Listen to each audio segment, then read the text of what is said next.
Alors, super important, vous avez la palette caractères affichée.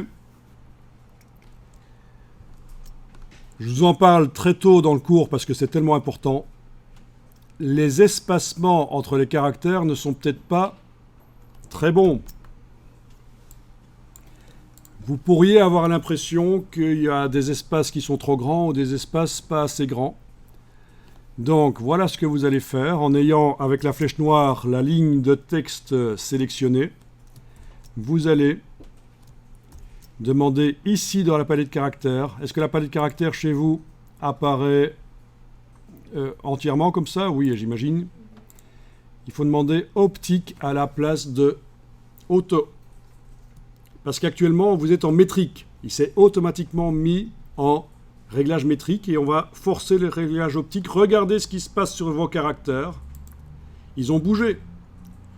Donc, ce qui se passe, c'est que Illustrator a fait en sorte que les mots aient moins l'apparence de trous entre certaines de leurs lettres. C'est le travail du graphiste. Normalement, c'est le travail du graphiste de régler ça. Comment? Je vous montre.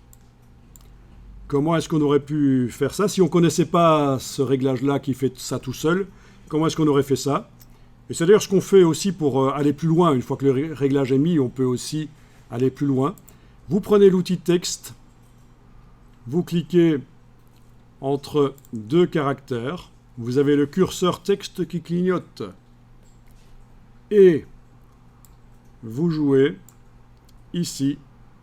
Alors, le fait que la valeur soit mise entre parenthèses indique que c'est issu d'un calcul que le logiciel a fait.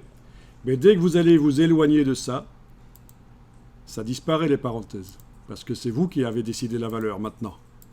Ça ne va pas assez vite, mais vous voyez que je diminue et le U s'approche du S. Si j'enfonce la touche Shift, ça va de 10 en 10. C'est un peu plus rapide. Voilà. Et on est censé aller positionner pour que ça ait l'air d'être correct visuellement. Je vais faire entre le P et le S. Donc ce réglage, soit vous le faites complètement manuellement en étant resté en réglage auto, donc vous n'avez pas utilisé la fonction optique, ou alors vous appliquez la fonction optique et puis vous allez encore régler éventuellement